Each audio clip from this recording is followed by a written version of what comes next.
Support for WUWM podcasts comes from University School of Milwaukee, fulfilling a values-based mission of developing learners, fostering leaders, and preparing citizens for pre-kindergarten through 12th grade. More information at usm.org/mission.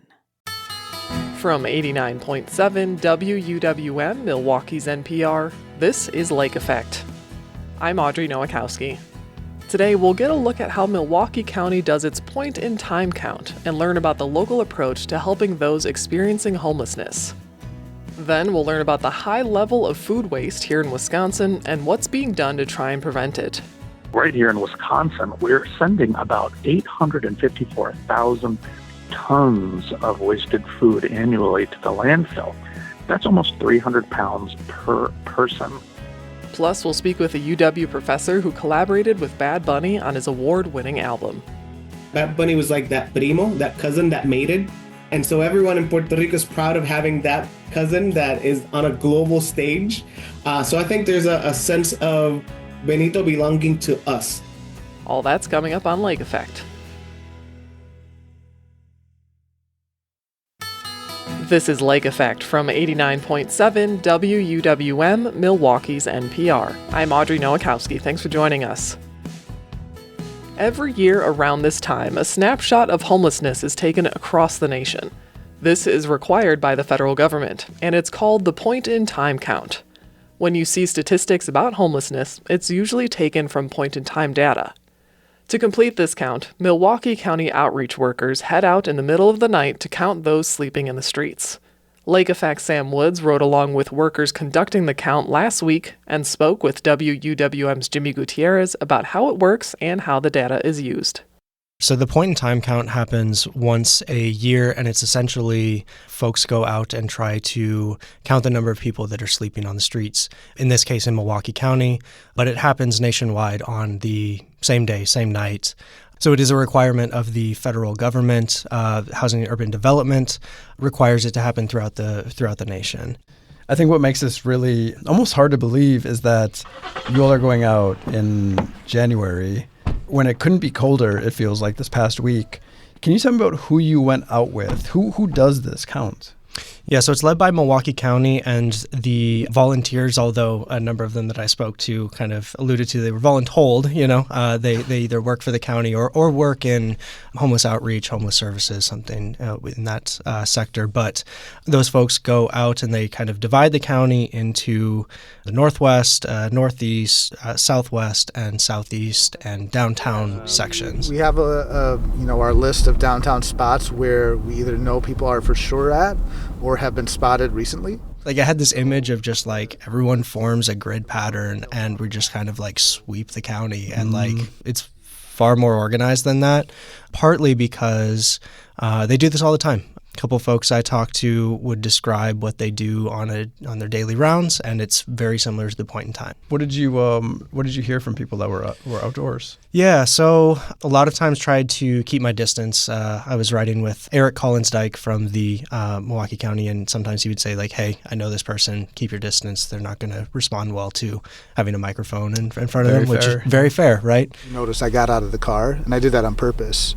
I think oftentimes if we're just talking to somebody in our car, there's this divide. But the basic protocol seems to be that you go, you introduce yourself, you explain who you are, explain why you're there, and you ask, often multiple times, if they'd like shelter tonight. There's also a survey that you're supposed to complete as part of the point-in-time count, and it seemed like this is often done kind of informally, and we get things like name, birth date, some basic demographic information, often returning back to the question of like, hey, it's really cold out and going to get colder throughout the night. Would you like some shelter? And if they say no, last question is usually like, hey, do you want one of the sandwiches that we have in our car? And that usually got a yes. Yes. Yeah. Okay. The guy we just saw is sort of indicative of what we've seen over the last few years in terms of an increase in older adults on the street. Unfortunately, we put. So you're kind of breaking down the scene and all of the work that went into it, and the fact that this is kind of like a snapshot that we're using going forward. So What should we know about that snapshot going forward? What does that mean for the city? What can the city expect? Yeah. So the first thing is, while there is like the official point in time count, there's still a 7-day periods afterwards where they will continue to kind of make the same rounds, check the same spots, check the same areas, and try to find someone that they might have missed. Then once they have that data, there's a couple things. One, people working in this sector will have that to compare to last year, and it kind of helps have a check-in of like, okay, how are we doing as far as like, is what we're doing working? But also it means millions of dollars from the federal government. This will be part of grant applications to, make the case of, hey, we need these resources because this is what we're seeing, and it's not just an anecdote. We have this data. When you see in the future data on homelessness, whether it's in Milwaukee or anywhere in the nation, that kind of tracks a trend over years, often if you look at the fine print, it's going to be, sourced from point-in-time data. That was Lake Effect Sam Woods speaking with WUWM's Jimmy Gutierrez. You can learn more about the point-in-time count at WUWM.com.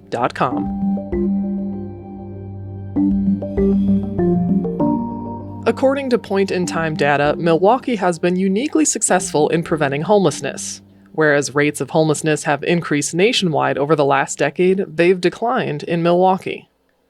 Christina Kohler is the Impact Manager for the Safe and Stable Homes Initiative at United Way of Greater Milwaukee and Waukesha County. United Way is the lead agency applying for federal funding for homeless services.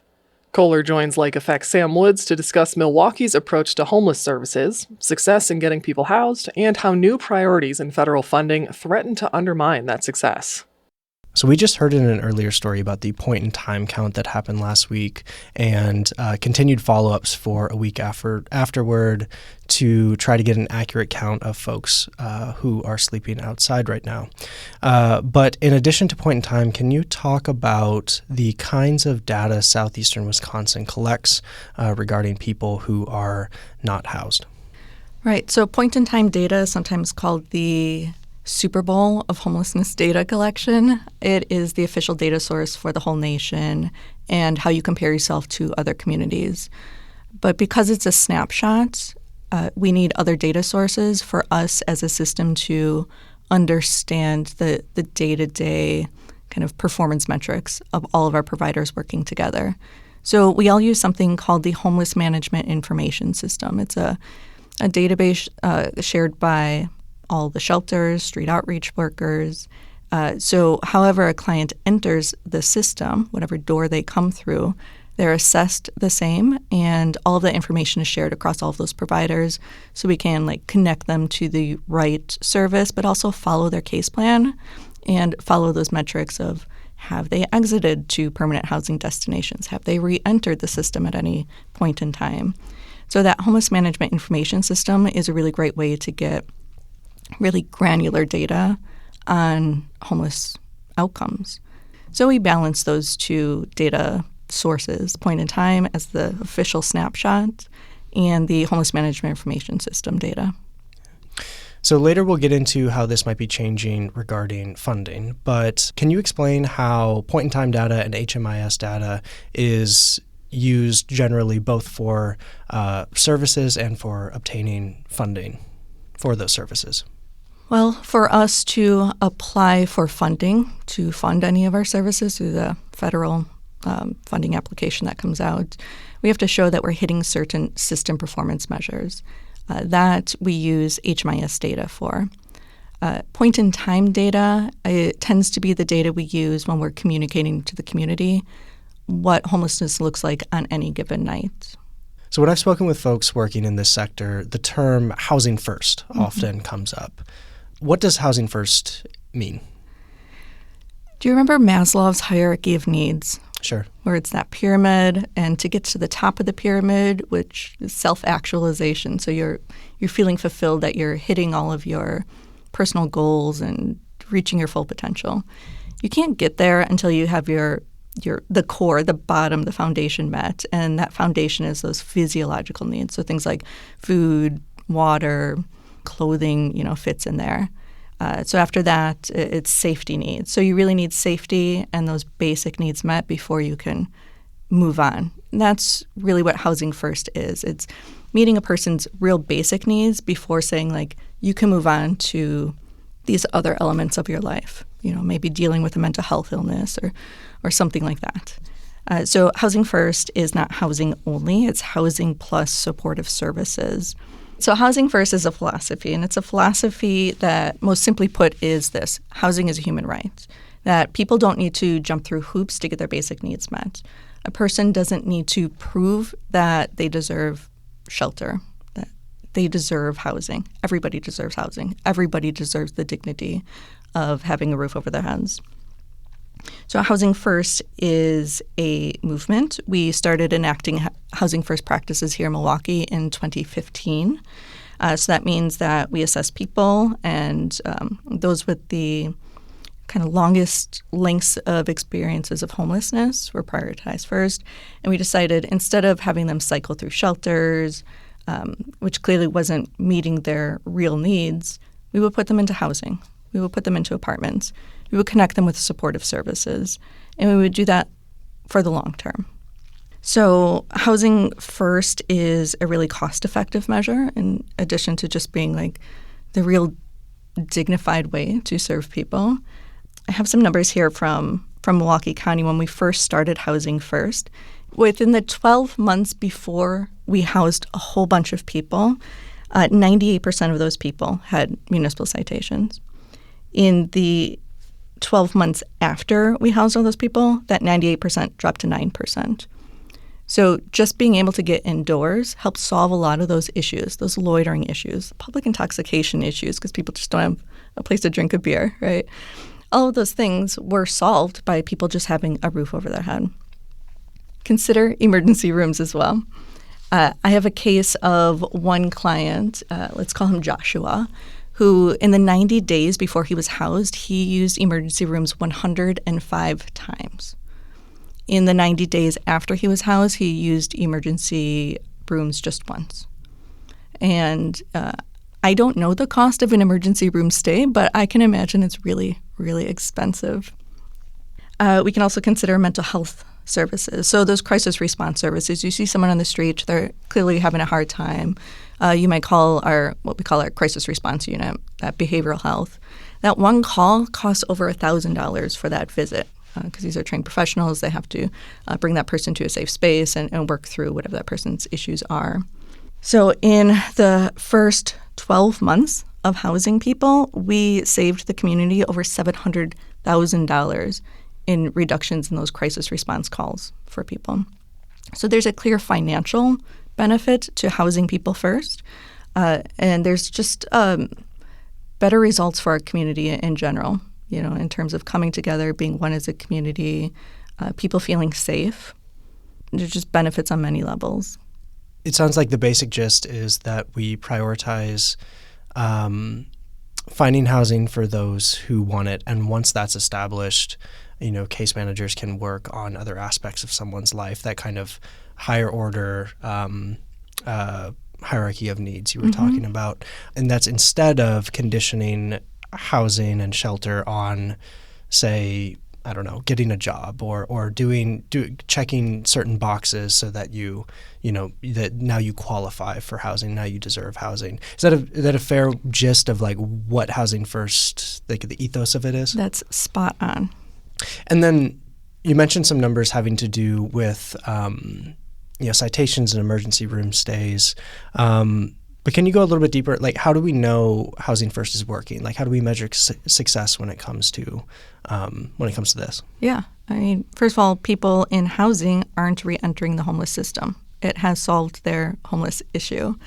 And Milwaukee is incredibly special in how much we have invested in Housing First. Not just the housing aspect, but the wraparound supportive services. So if you compare Milwaukee with other communities, we have the best or close to the best overall numbers related to homelessness. And I think this is something most people don't know. So in Milwaukee, over the past decade, homelessness has increased nationwide by 34%. But here in Milwaukee, because of our Housing First practices, we've seen a decrease by 41%.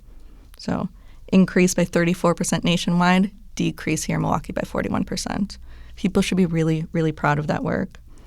I was looking at the most recent national point-in-time numbers published by HUD, comparing us to all other major cities in the United States, and we have the lowest count of street homelessness out of all major U.S. cities. We also have the lowest count of chronically homeless individuals, and I think that's because we prioritize chronic homelessness as our number one factor of vulnerability when we were housing everybody back in 2015. And that kind of proves that we housed people that were homeless for a year or longer, and that's what chronically homeless means, and they have a disabling condition, and they haven't returned to the streets. And we're seeing the best numbers in the entire nation because of that. In addition to just the single adults, we're also seeing successes with families. So nationwide, we have the third lowest count of families experiencing homelessness. And overall, for all people, children, adults, we have the third lowest count of all individuals experience any kind of homelessness. So that could be staying in emergency shelter, staying in a safe haven or transitional housing, or unsheltered. So you're listening to Lake Effect on WUWM, Milwaukee's NPR. I'm Sam Woods speaking with Christina Kohler of United Way about data on homelessness and federal funding. And Christina, when it comes to funding these services that you're talking about and kind of making this housing first philosophy happen, that takes money, and a lot of it comes from the federal government. So can you talk about what has happened to a major federal grant over the last few months? Yes. So there has been a lot of uncertainty, changes, almost chaos when it comes to some of the federal guidance and awards that are given to local communities to do this really hard work. Most of the funding that comes to the homeless service sector comes from the federal government. Here in Milwaukee, we receive about $16 million every year, and that's something that our local philanthropy groups and individual donors just can't make up such a high number. So we call this the HUD COC NOFO. NOFO means Notice of Funding Opportunity. So if we talk to anybody in this space, we just say the NOFO. So this NOFO, we spend months as a homeless coalition working on a collective plan with collective priorities, and we all agree on how we apply. In that application, it's submitted by the lead agency, the role that United Way is now serving for the community. In fall of 2025, the government changed some of their priorities and decided to cancel that second year of funding. And so our service providers had to scramble with a new NOFO with new rules for what we could apply for within a matter of weeks instead of months. And within that time, there wasn't a lot of guidance as well, but we did the best we could, and we're ready to submit something that would dramatically change our homeless system to meet these federal regulations. Those changes mean that we could no longer invest in the housing first supportive housing model that we believe in, that we've seen real results in, that only 30% of our award could go towards supportive housing programs. Well, right now it's about 90% of that $16 million award. So what's been happening is a lot of, court orders to change that new NOFO that came out with all those different regulations, potential for the government to reissue those original 2026 awards, which would be fantastic. But regardless of what happens right now, despite all this, court chaos, no matter what happens, we know the future of what to expect in future applications, which is that change away from housing first, away from supportive housing, away from things that are evidence-based, cost-effective, trauma-informed, things that we know work and can prove through our local data. In addition to having to change our local priorities, it also creates a sense of uncertainty. Like right now, imagine being a homeless service provider and trying to plan a budget for this next year. Already, we've seen some of our shelters have to let go some of their staff. We've seen them have to cut some of their programs. Even if this 2026 funding gets renewed, there's going to be about 6 months where our local service providers won't have any money, and they're relying on private lines of credit to pay their staff, which means they're paying interest on loans to pay their staff to serve the most vulnerable people in our community. It's unconscionable. You spoke to this a little bit before, but what comes next? As best we can tell, what does the future hold? I think because Milwaukee has had such a long, strong history of knowing what it looks like to house people with supportive services, we'll of course abide by any federal guidance and regulations, but eventually, Milwaukee wants to stay true to serving people with dignity. So the heart of what we do is never going to change. The funding mechanisms might. We may need to rely less on federal donations, or federal awards, rather. We may need to rely more on our local corporations and individual donors to pick up that slack, to fill that gap, so we can continue having the best homeless service sector in the nation. We're going to continue working with coalitions across the nation. They reach out to Milwaukee asking us, how do we do what we do? And we are more than happy to share our models and the way we collaborate. We're going to continue to fight the good fight and keep people's dignity in mind. Well, Christina, thank you so much for joining me on Lake Effect. I appreciate your time. This was great. Thank you.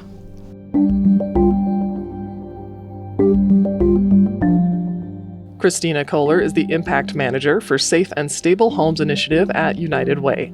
She spoke with Lake Effect Sam Woods. You can hear their full interview at wuwm.com. Lake Effect is available as a podcast, so you can listen whenever you like. Find it where you get your podcasts, then remember to subscribe, download, and listen on demand. Bad Bunny won Album of the Year at the Grammys on Sunday, and he had a Wisconsinite's help with his award-winning album. We'll talk to him in about 15 minutes. But first, we'll look at a new report on ways to reduce food waste ending up in our state's landfills. That's coming up on Lake Effect on WUWM.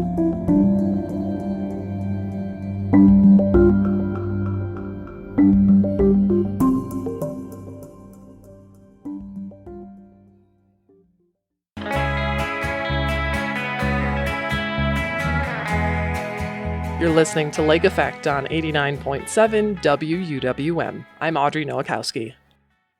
Around 1/3 of food goes to waste in the United States. Food that ends up in landfills causes methane to release into the atmosphere, contributing to climate change. The Wisconsin Department of Natural Resources is working to reduce the amount of food that goes to waste here in the state. They say that wasted food makes up about 20% of what goes into landfills. The DNR is hoping to reduce that amount by 50% by 2030. A recently released study called the Wisconsin Food Waste Evaluation has recommendations on how to make that happen. WUWM Eric Von Fellow Maria Peralta Ariano is joined by Eric Flesch with the DNR to learn more. First, I think it's important that we go over some of the key findings for this evaluation. So can you highlight some of the most important parts of this evaluation and what it means for the state of Wisconsin? Sure. Well, the food waste evaluation added important detail to a study performed back in 2020-2021, a waste characterization study. And from that, we already knew that wasted food and food scraps made up about 20% of all the trash going to Wisconsin's landfills. That was the single largest category. And that really served as a wake-up call for the state of Wisconsin to join a national and an international commitment to a goal to reduce food waste sent to the landfills by 50% per capita by the year 2030. So that spurred the Wisconsin DNR to obtain a federal grant called a Solid Waste Infrastructure for Recycling grant by the U.S. Environmental Protection Agency that helped to support completion of this new food waste evaluation that's just released. And that added a lot of really important detail, including the amounts and types of food waste generated, as well as the sources of all that, which we didn't know before. It identified some opportunities to help prevent the food waste new information about the capacity that our state has for food rescue and recycling food, the infrastructure that currently supports the diversion of food waste from our landfills. One of the key findings is that the vast majority of the food waste that's going to Wisconsin's landfills, and by vast majority, I mean 88%, is from residential sources and food service sources. And actually, the residential sector contributes the largest share of all at 47%. So the second largest generator of landfilled food waste is the food service sector. So that means restaurants and institutional cafeterias. Those settings are responsible for about 40% of the food waste sent to our landfills. So even though in the state, the largest total amount of food waste that's being generated is trimmings or byproducts that come from the manufacturing sector, actually of that, very, very little, like about 1%, is being sent to the landfills. And so of the food waste that's actually going to our landfills, actually 70% of that food was previously edible. And so that actually indicates that this problem is a lot more preventable than we may have thought. So one of the important things that this study offers are recommendations for initiatives to divert waste for a variety of different levels across the state, from the community government level to our food service industry level and institutions like universities, but also for individuals at home to implement. So now that this big study has been published, the Wisconsin DNR looks forward to having important conversations with stakeholders on what the next steps will be. But there's a lot of things that folks can start doing now to start reducing food waste at home and where they work. Obviously, food is a very important thing. It's one of the key components we need to live, but also how we treat food and food waste can have impacts on our environment. So how does food waste impact the environment in Wisconsin? Sure. Well, it impacts the environment a lot. You know, the fact is that about a third of the U.S. food supply goes unsold or uneaten from farm to fork. And about half of that amount is generated by consumers at the home and at restaurants. And so right here in Wisconsin, we're sending about 854,000 tons of wasted food annually to the landfill. That's almost 300 pounds per person. So when this wasted food decomposes in the landfill, away from the presence of oxygen, it releases thousands and thousands of tons of a very potent greenhouse gas, methane. In fact, it releases as much as what's emitted by powering a big town or a small city with electricity for a whole year. So when the food goes in the trash, so do all the resources, the time and the money that's used to produce the food, store the food, and distribute it. And so if we want to reduce hunger in Wisconsin, save money, and improve the environment, then we urge everybody to pitch in with a statewide initiative to cut this landfilled food waste in half. The evaluation also outlines a few ways that we can reduce food waste, and it listed things like food donation, animal feed, and then, of course, strengthening our food waste processing infrastructure. So as of right now, for the time of this evaluation, what are some of the barriers and strengths for each of these categories, and how can we maneuver around them?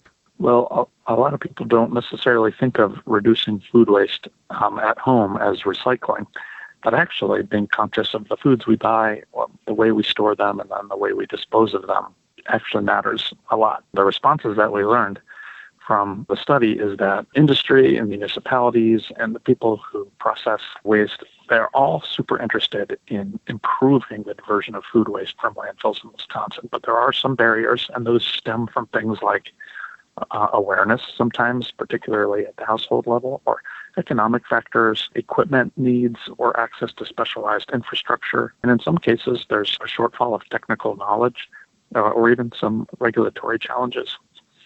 One of the things that the DNR does is offer each year Recycling Excellence Awards.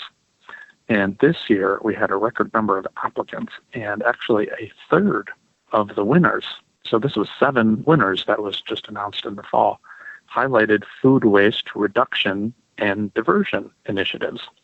And one of the fun ones that I thought I'd mention is the Merrimack Community School in Sauk County that uses a flock of chickens at school to help reduce its food waste from snack time and from lunch times. So they send vegetable peelings, uneaten salad bar items, fruits, and other foods that are suitable to the chicken pen instead of to the landfills. And so now that routine becomes an educational opportunity for the children as well as a waste diversion effort. So can you explain the different types of food waste processing? You had mentioned composting. Oh, sure. Yeah. So they call it sometimes AD for short, and that's anaerobic digestion. Yeah, that one's less familiar to folks, but it's really very interesting. Composting. Another one, in fact, there's something called land spreading. So those are some of the most important ones here in Wisconsin. Land spreading involves directly applying organic materials straight to agricultural fields, and that introduces nutrients into the soil, can improve the soil quality, and reduce the need for other fertilizers. And it's used very broadly by Wisconsin's food manufacturing and processing industry. So about 44% of all the food waste generated in the state is actually applied to the land here in recent years. Composting is wonderful. That's a biological process that breaks down the organic materials in the presence of oxygen and often microbes. And what you're left with at the end is a byproduct called finished compost, which is a nutrient-rich soil amendment and can be used for home gardens or agriculture. And the facilities range in size wildly from a small backyard compost operation for households or for businesses. But there are also large composting facilities that are used by communities. Now, but you asked also about anaerobic digestion. That's also a biological process, but it involves a building. Sometimes you see photographs of these digesters that can be a large bulb-shaped structure, almost like a big onion.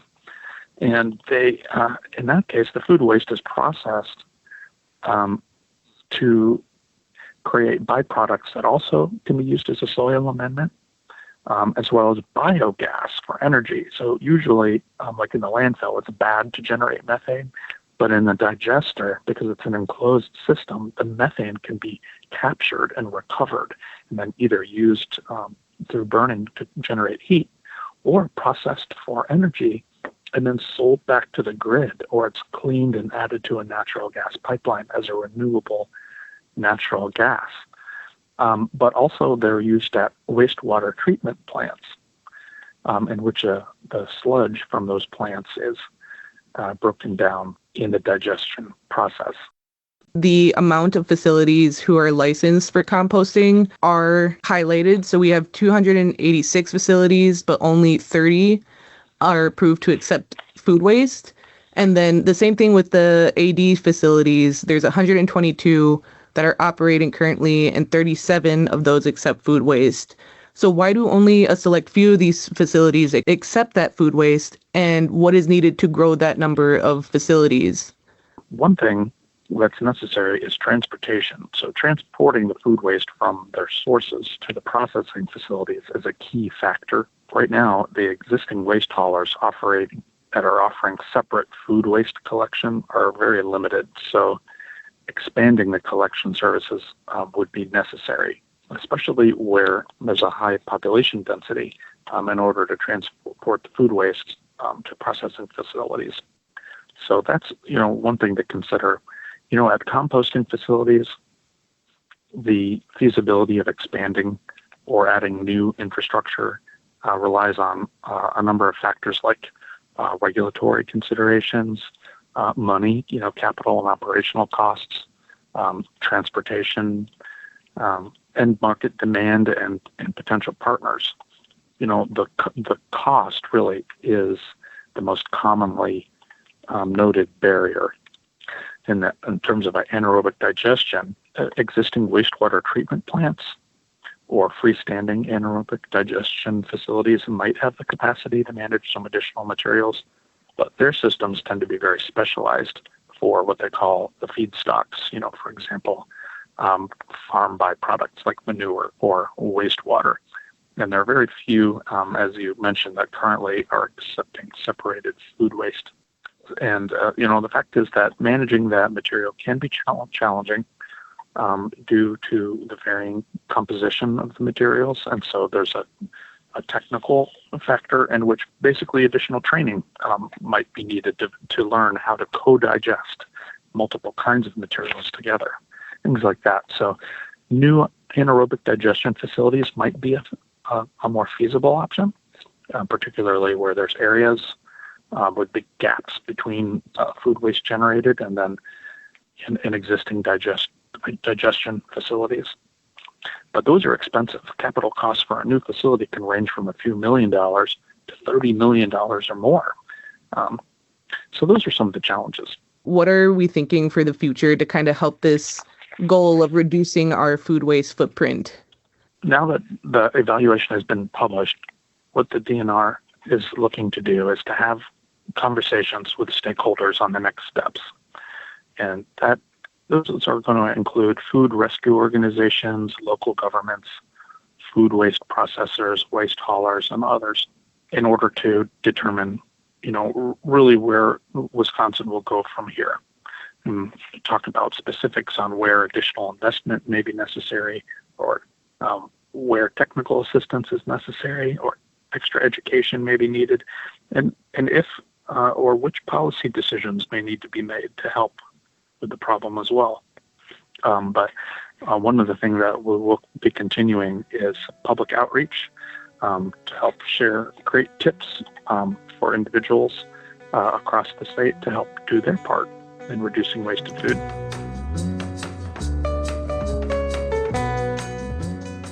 Eric Flesch is the eCycle Wisconsin coordinator for the Wisconsin DNR.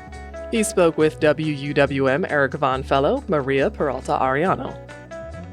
We'll take one more break and then hear from a UW professor who collaborated with Bad Bunny on his album that just won the Grammy for Album of the Year.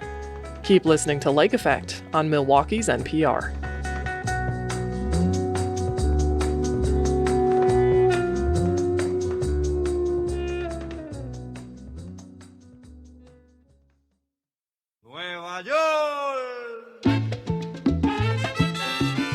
This is Lake Effect on Milwaukee's NPR. I'm Audrey Nowakowski. It is Bad Bunny's week. His sixth studio album, Debitar Armas Photos, won Album of the Year at the Grammys on Sunday. And he'll be performing at the halftime show at the Super Bowl this coming weekend.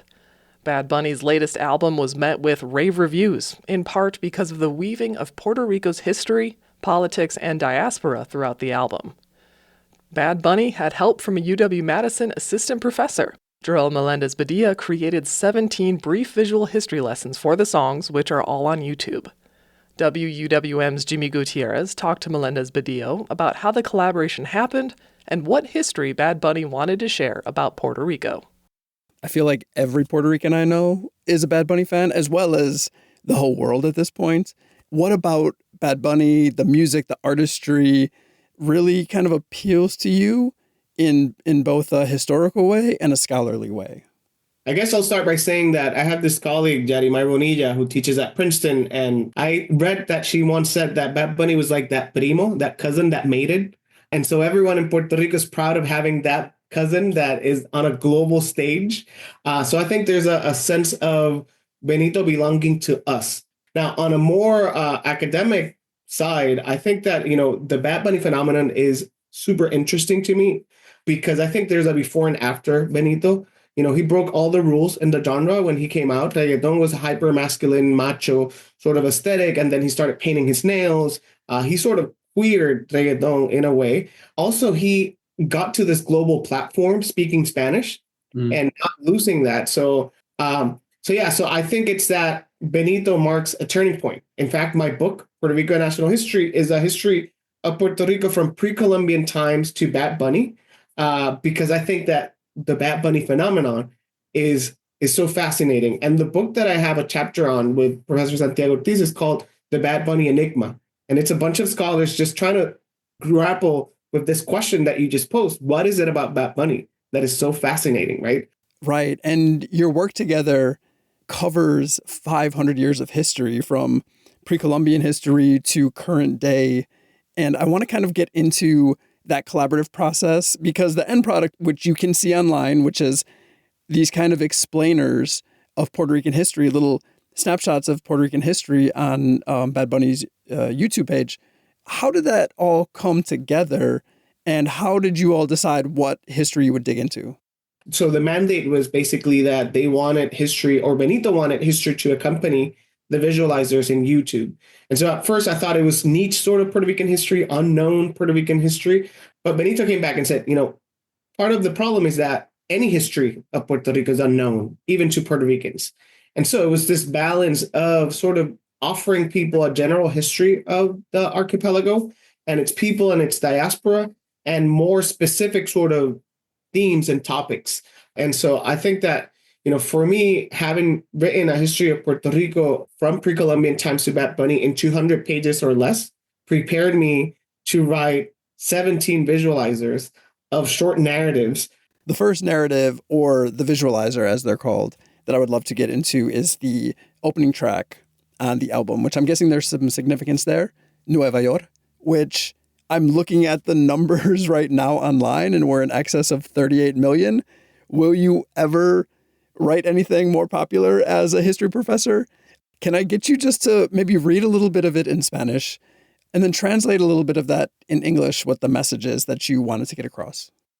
Absolutely. So before I go into the lines, I just want to say that I really enjoyed that Benito put this song first in the record, because I think it's an homage to that diasporic Puerto Rican and Caribbean culture in the States and abroad. And so the record doesn't start in San Juan or in Manatí or Vega Baja. It starts in the most Caribbean place in the world, in Nueva York. Nueva York! And so the visualizer, the text, is called La Bandera Puertorriqueña, 1895 a 1952. Luego de varios siglos de colonización española, comenzó a surgir un sentimiento.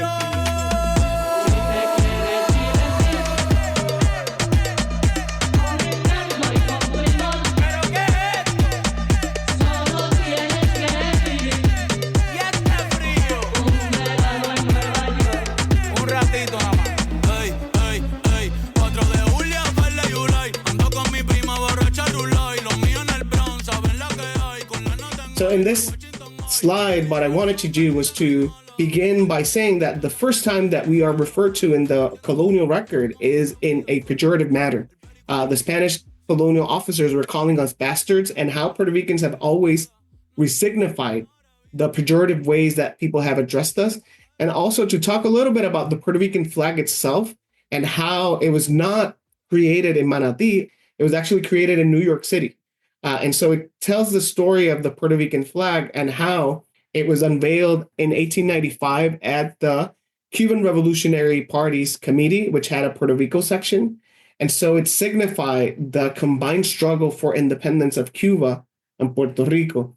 And although it was later incorporated by the Puerto Rican government, it was illegal for some time to have the Puerto Rican flag. It has a revolutionary origin, and it has a diasporic origin as well. Mm-hmm. Okay, the next song I would love for us to get into is the actual album title track, Debí tirar más fotos, which there's also a short video as well. And this is not an original thought, but it was a thought that I had just listening to the album and watching these videos, is the evolution of him as an artist, the evolution of reggaeton, the incorporation of Afro-Caribbean instruments and sound. If we can get a breakdown here as well, that would be great. Absolutely. So I did not get to decide which text went with which song, but I think that the team did a wonderful and beautiful job merging them together. And one thing I'll say is that this particular slide was something that Benito wanted. He wanted something about the history of plena and bomba, which are these two Afro-Caribbean rhythms, and how they are the basis of reggaeton. De la plena y la bomba al reggaetón 1500 a 1990. La borinqueña, la canción que luego pasará. El perreo, la salsa, la bomba y la plena.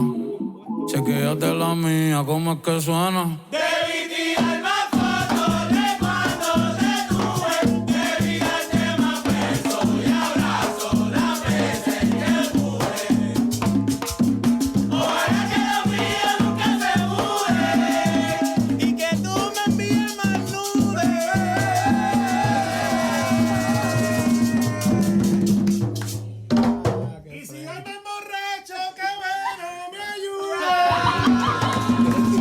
that bomba en plena are two Afro-Caribbean rhythms that were understood as noise. They were actually police. People were arrested or fined for playing bomba en plena as close as last year. There was an incident in the southern part of Puerto Rico where the cops were called on people that were playing bomba. And so how it became the basis of reggaeton, sort of to also pay homage to the Afro-Caribbean dimension of reggaeton. Because Manito has talked about, being a white Puerto Rican, but reggaeton in its essence is an Afro-Caribbean rhythm. Okay, so the last song that I would love for you to break down for me is my favorite song on the album, Baile Inolvidable. I'm guessing it's more than just a heartbreak song or a longing song. So if you could do me the honor of breaking down what this song is going for and what the message is on the visualizers that are accompanying the music. Absolutely. So Baile Inolvidable, I think it's a great song because although salsa is in the record from the get-go and throughout the record, I think it was his attempt of playing around with the sounds of salsa while paying tribute to that music that basically raised a lot of us in Puerto Rico. And so in this particular slide, I was talking about the creation of the Commonwealth in Puerto Rico. Estas acciones aspiraban a tomar la atención internacional. Es en este contexto, tanto local como internacional, que el Congreso de los Estados Unidos aprobó la Ley 600, permitiendo a los puertorriqueños crear una nueva forma de gobierno.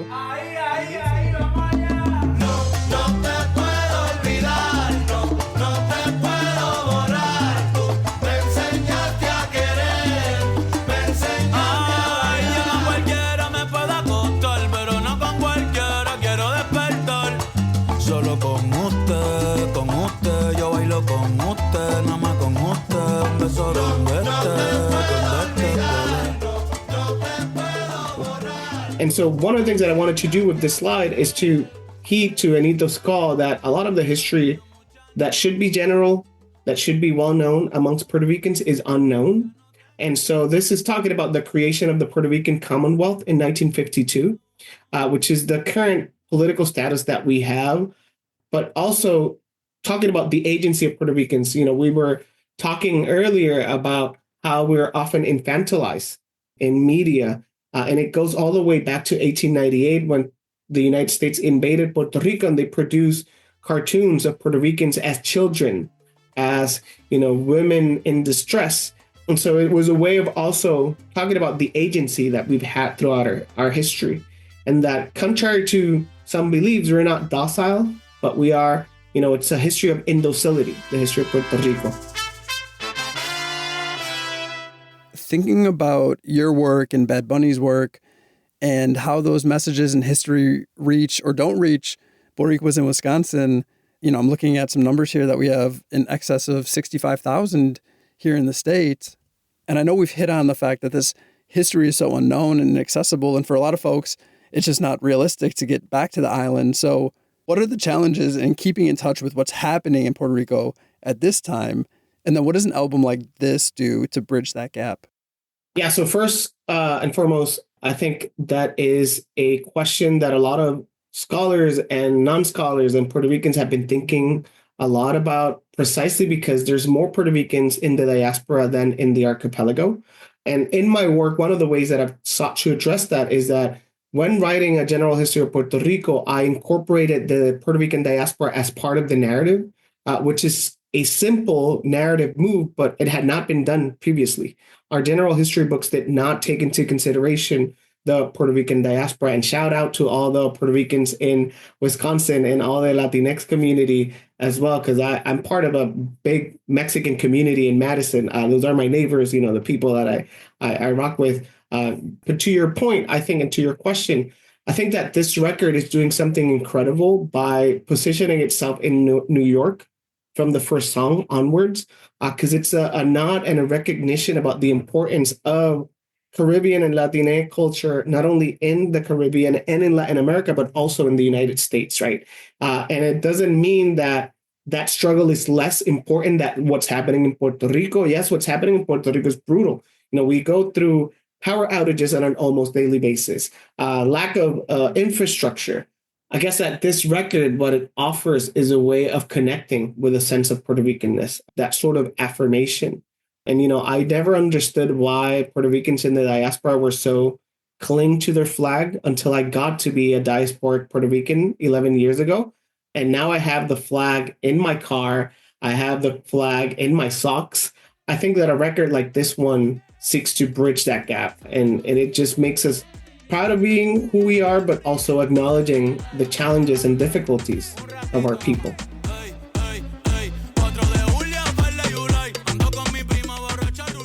That was Jarrell Melendez-Badillo, a UW-Madison assistant professor of history and author of Puerto Rico, A National History. He collaborated with Bad Bunny on his Grammy-winning album Debí Tirarnos Fotos, and he spoke with WUWM's Jimmy Gutierrez last year.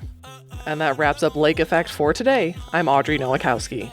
If you've missed any of Lake Effect this week, you can find all of our conversations at WUWM.com. If you'd like to take us on the go, download the Lake Effect podcast wherever you get your podcasts. Tomorrow on the show, we'll look at how federal tariffs have impacted businesses in our area.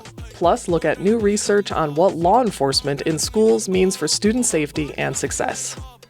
Thank you so much for joining us today, right here on listener-supported 89.7 WUWM, Milwaukee's NPR. Con silenciador le robamos las gatas. J. Bond, ey, yo estoy en la mía, no tengo adversario.